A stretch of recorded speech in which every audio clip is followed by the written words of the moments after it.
जय हिंद दोस्तों। बात कुछ यूं है कि अगर आपको कोई गेम जीतना है तो उस गेम को जीतने के लिए आपको गेम में बने रहना बहुत ज़रूरी है। अगर आप उस गेम को खेलने के पहले ही ये बोल दें कि हाँ भैया यार हम तो जीत नहीं सकते, तो आप कभी नहीं जीत पाएंगे। दिल्ली में जब चुनाव हुए थे, अरविंद केजरीवाल के सामने कोई भी इतना स्ट्रांग चेहरा था नहीं। चाहे वो बीजेपी की बात कर लीजिए, चाहे किसी और पार्टी की बात कर लीजिए, कोई भी इतना स्ट्रांग चेहरा नहीं था कि पब्लिक अपने दिमाग में एक इमेज बना सके। हम लोग लाख बार भले ये चीज़ कहते हैं कि जब भी आप वोट देने जाएं तो आप सीएम का चेहरा या पीएम का चेहरा अपने दिमाग में लेके ना जाएं, बल्कि आप अपने क्षेत्र की तरफ से जो विधायक एमएलए जो खड़े होते हैं, आप उनके चेहरे को ध्यान रखें, उनके कामों को ध्यान रखें और वो चीज़ को ध्यान में रखकर वोट दें। पर ये भारत है, यहाँ पे लोग सीएम और पीएम का चेहरा देख के ज़्यादा वोट देना पसंद करते हैं। दिल्ली में वही चीज़ हुई। दिल्ली में अरविंद केजरीवाल के चेहरे के सामने भाजपा एक ऐसा चेहरा रखने में नाकाम रही थी जो वोट खींच सके, और आम आदमी पार्टी ने उसका पूरा फ़ायदा उठाया। उन्होंने मनोज तिवारी को एज अ सीएम प्रोजेक्ट कर दिया, और जहाँ तक मैं समझता हूँ मनोज तिवारी को कोई भी इस तरीके से शायद अभी उतना सीरियसली नहीं लेता है कि उनको एक सीएम के रूप में देख पाए। अब बंगाल में चुनाव सामने आ रहे हैं, और बंगाल में अभी पिछले कुछ समय से जिस तरीके का माहौल निकल के सामने आया है, एक चीज़ तो तय हो चुकी है कि बंगाल में भाजपा अपनी जीत दर्ज कर पाएगी या नहीं कर पाएगी, वो बात की बात है, पर हाँ सेंध ज़रूर लगा देगी। दूसरी बात, ममता बनर्जी से लोगों को बहुत उम्मीदें थी। ममता बनर्जी, मैं एक बात कहूँ तो मेरी एक बार किसी से बात हुई थी, उन्होंने मुझे बताया था कि ममता बनर्जी का स्टेटस बंगाल में इतना बड़ा है कि जो अभी एक तरह से कई लोगों के लिए मोदी जी का बना हुआ है, वो बंगाल में ममता बनर्जी का बना हुआ है। वो इतनी कद्दावर नेता है उस जगह की। तो ऐसे में लोगों के मन से, उनके जहन से एक लीडर की छवि को हटा देना कहीं से कहीं तक पॉसिबल नहीं है, अनटिल एंड अनलेस आप उनके सामने एक ऐसा चेहरा ला के खड़ा कर दें जो चेहरा उनके ममता बनर्जी की इमेज से लड़ सके। और वो एक चेहरा कौन साबित हो सकता है? वो साबित हो सकते हैं सौरव गांगुली। सौरव गांगुली जो कि अभी बीसीसीआई के अध्यक्ष हैं, कुछ समय में उनका वो कार्यकाल ख़त्म भी होने वाला है। अमित शाह के बेटे, यहाँ पर नेपोटिज्म का भी थोड़ा बहुत जोल है वैसे, पर अमित शाह के जो बेटे हैं जय शाह, उनके साथ तो वहाँ पे काम कर रहे हैं। तो सीधी सी बात है, भाजपा में उनकी नज़दीकियाँ ज़रूर होंगी। और ऐसे में भाजपा की तरफ से जो सुगबुगाहट शुरू हो रही है, जो कई खबरें आना बाहर निकल के आई हैं कि भाजपा इस पूरी जुगाड़ में है कि वो कैसे भी करके सौरव गांगुली को डिक्लेयर कर सके कि वो बंगाल की तरफ से चुनाव लड़ने वाले हैं, मतलब सीएम पद के कैंडिडेट सौरव गांगुली होंगे। अब यहाँ पे जो लोग ये कह रहे हैं कि भैया सौरव गांगुली को राजनीति नहीं आती है, तो भाई साहब ऐसा है कि वो बीसीसीआई के अध्यक्ष बन के बैठ गए हैं।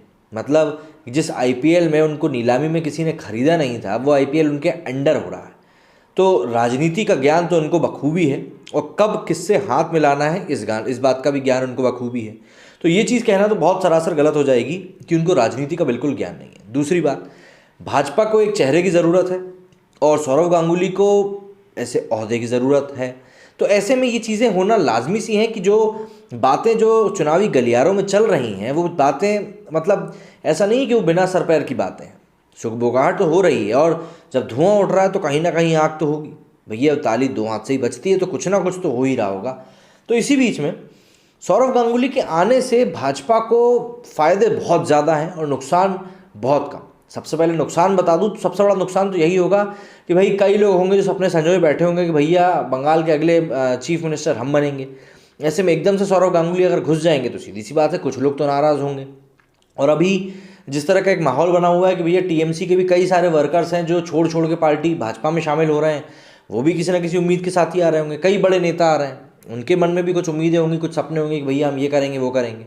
तो कोई एक नया व्यक्ति जब अंदर घुसता है तो अंदर कुछ व्यक्तियों को थोड़ा बहुत तो डर लगता है। दूसरी बात, सौरव गांगुली के आने से कई सारे फ़ायदे होंगे। देखिए सौरव गांगुली, मैं खुद के जहन की भी बात करूं तो वो एक आइकन की तरह, एक यूथ आइकन। सौरव गांगुली की जब भी बात होती है तो लॉर्ड्स की वो बालकनी याद आ जाती है जहाँ पे उन्होंने अपनी टी शर्ट उतारी थी। तो सौरव गांगुली जो है एक यूथ आइकन है। तो सौरव गांगुली की एंट्री होते ही जो फर्स्ट टाइम वोटर्स होंगे और जो यूथ होगा वो एक तरफ हो जाएगा। मतलब पूरा नहीं होगा तो 70-80% तो एक तरफ चला ही जाएगा। क्योंकि सौरव गांगुली की दूसरी बात, जो सौरव गांगुली की इमेज है, वो रेपुटेशन, वो इमेज उनकी बहुत पाक साफ है। मतलब भारतीय क्रिकेट की अगर हम बात करें तो भारतीय क्रिकेट में सौरव गांगुली की इमेज एक ऐसे लीडर की है जिसने टीम इंडिया को मैच फिक्सिंग की गर्त से निकाल कर 2003 के वर्ल्ड कप के फाइनल में ले आकर बिठा दिया था। इतने कद्दावर हैं वो कि भाई अपने साथ पूरी टीम को लेके चलने का मादा रखते हैं। तो ऐसे में लोगों के जहन में उनके नाम को लेकर एक भरोसा है कि भाई हाँ, ये इंसान सही है, ये हमारे साथ विश्वासघात नहीं करेगा। विश्वासघात की बात करना यहाँ पे इसलिए ज़्यादा ज़रूरी है क्योंकि आज के समय में अगर आप देखें तो नेताओं के ऊपर भरोसा लोगों का हटता सा जा रहा है। तो इसीलिए आप देखिए कि जो आजकल टीवी कॉमर्शियल्स भी बन रहे हैं ना, उसमें स्पोर्ट्स पर्सनालिटीज़ को ज़्यादा तवज्जो दिया जा रहा है। क्यों? क्योंकि स्पोर्ट्स पर्सनालिटीज़ जो होते हैं वो रियल लाइफ के हीरोज़ होते हैं और उनके साथ लोग आसानी से कनेक्ट भी कर जाते हैं। तो इसीलिए सौरव गांगुली का नाम उपयोग करना यूथ को अपनी साइड करने का एक बहुत बड़ा कारण हो सकता है। तीसरी बात, टीएमसी के वर्कर्स। सौरव गांगुली का जो एक स्टेटस है, जो उनकी इमेज है पूरे बंगाल में, वो पूरे बंगाल के दिलों पर राज करता है।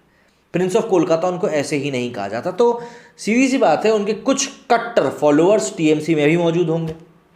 तो ऐसे में जब चुनावी मैदान में ममता बनर्जी और सौरव गांगुली एक दूसरे के आमने सामने होंगे और ममता बनर्जी चाहेंगी कि वो सौरव गांगुली के ऊपर कुछ गंदे छींटे उड़ाएं, वो संभव हो नहीं पाएगा।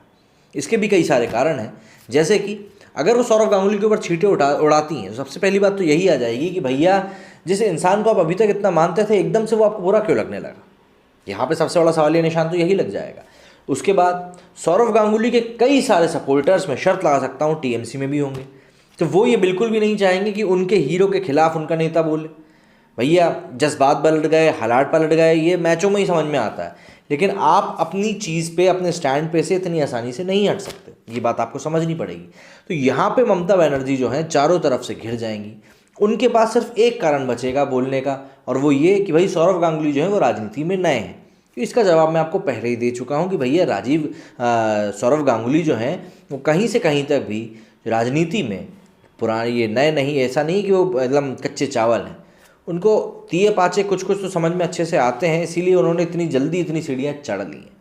बहरहाल ये सब चीज़ें कुछ ऐसी हैं जिनकी मतलब मैं कहूँ तो अफवाह तो नहीं है, लेकिन हाँ, ये बातें श्योर शॉट भी नहीं कह सकते। लेकिन अगर सौरव गांगुली बंगाल के सीएम का कैंडिडेट का चेहरा लेकर मैदान में उतरते हैं तो ये वाकई में एक मानसिक तौर पे बहुत बड़ा आघात होगा टीएमसी के लिए।